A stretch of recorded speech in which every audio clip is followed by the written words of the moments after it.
कि अभी आपको करना क्या है इन 4 महीनों में, ठीक है।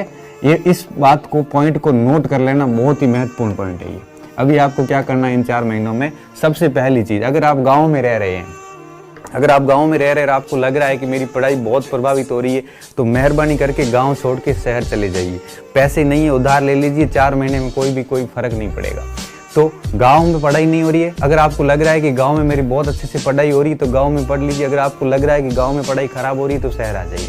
अगर शहर में पढ़ाई खराब हो रही है तो लाइब्रेरी ज्वाइन कर लीजिए, 10-12 घंटे लाइब्रेरी में पढ़ाई कर लीजिए। अगर लाइब्रेरी में भी पढ़ाई नहीं हो रही, शहर में डिस्टर्ब हो रहा है, तो आप शहर छोड़ के दूसरा शहर चले जाइए। देखो 4 महीने की बात है, कोई गरीब नहीं होगा 4 महीने में, कोई फर्क नहीं पड़ता। 4 महीने के अंदर आप 15,000 के हिसाब से खर्च करोगे ना, तो भी 60-70 हज़ार का खर्चा आप किधर से भी एडजस्ट कोई भी व्यक्ति कर सकता है। तो जल्दी से जल्दी अपना स्थान जो है वो निश्चित कर लो। तो सबसे पहला काम क्या करो, ये काम है ना, आप 2-3 दिन के अंदर ही कर लो।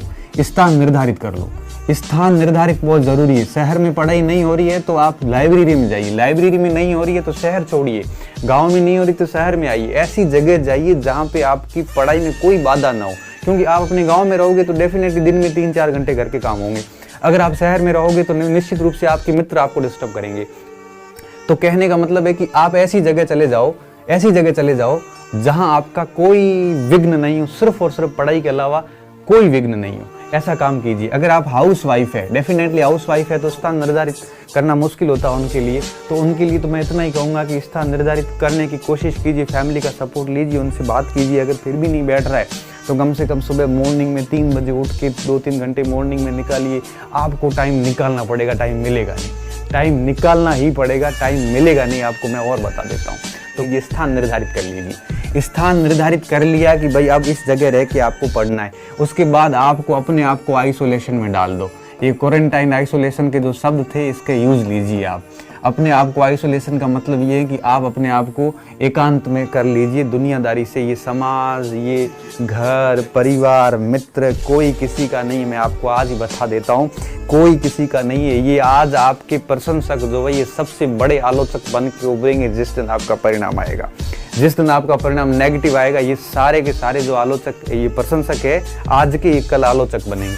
आज जो आपको कह रहे हैं ना कि तेरे तो इतने टेस्ट में मार्क्स आ रहे हैं, तेरा इतनी बढ़िया तैयारी, तेरे को हर प्रश्न का जवाब आता है, ये लोग जो है ये आपको चढ़ा रहे हैं। और ये लोग सबसे घातक प्राणी हैं आपके लिए, मैं और बता देता हूँ।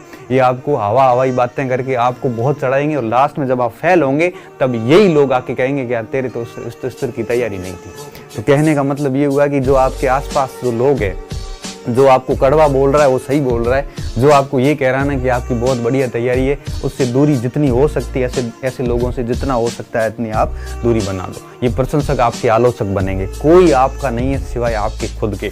इसलिए कह रहा हूँ कि आप अपने पर ध्यान दीजिए। इस दुनियादारी, सोशल मीडिया, जितना भी ये लोग वगैरह, फैमिली परिवार है, इन सबसे दूर हो जाइए। ये सबसे बढ़िया एक मौका है इन 4 महीनों में, तो अपने आप को आइसोलेट कर लीजिए। कोई आपका नहीं है सिवाय आपके। इस बात को रट लेना कि सिवाय आपके कोई आपका नहीं है। जो आज आपके प्रशंसक है, जो आपको आज चढ़ा रहे हैं, यही लोग आपको कल गिराने में सबसे ऊपर आएंगे। सबसे पहला फोन इन्हीं का आएगा, सिलेक्शन हुआ कि नहीं हुआ, जबकि उसको पता है आपका सिलेक्शन नहीं हुआ है। ये सबसे ज्यादा कटाक्ष करेंगे आपके घर पे, सबसे पहले बात यही पहुंचाएंगे। आपके दोस्तों तक सर्कुलेट करने में इन्हीं लोगों का योगदान होगा। इसीलिए कह रहा हूँ इन सब लोगों को एक प्रकार से परिणाम से जवाब देना और ऐसे लोगों का थोड़ा सा ध्यान रखना। मैं तो सिर्फ इतना ही कहूँगा। इसके अलावा एक आज जो आपके पास मौका आया, ऐसा मौका जीवन में वापस नहीं आएगा। 2024-25 तक वापस 23-24 तक वैकेंसीज नहीं आई। आज आपके पास जो टाइम और परिस्थितियां बनी हुई है, ऐसी टाइम और परिस्थितियां 2 साल 3 साल बाद डेफिनेटली नहीं होगी। क्योंकि आज हो सकता है आप कुंवारे हो, पूरा टाइम मिल रहा है, कल शादी होगी, रिस्पॉन्सिबिलिटीज आ गई तो फिर निश्चित रूप से आपका टाइम बिगड़ जाएगा। आज आपके घर पे कमाने वाले हैं, सब है, कल को हो सकता है कोई ऐसी आपात स्थिति अनहोनी हो जाए, कल को आपके पास नहीं होगा। तो आज जो आपको समय मिला है, ये मत सोचिए कि जीवन भर ऐसा ही समय रहेगा। डेफिनेटली टाइम चेंज होता है और टाइम ऐसा चेंज आता है कि आप कभी कल्पना भी नहीं कर सकते।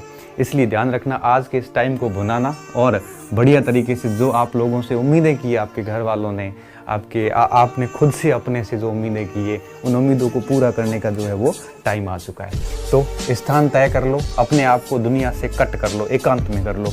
तीसरी चीज़ जो आपको सबसे बढ़िया चीज़ है वो है आप अपनी सामग्री निर्धारित कर लो। आप अपनी सामग्री निर्धारित कर लो कि आपको टीचिंग मटेरियल अब क्या क्या पढ़ना है, ये तय कर लो। तो अपनी सामग्री निर्धारित कर लो।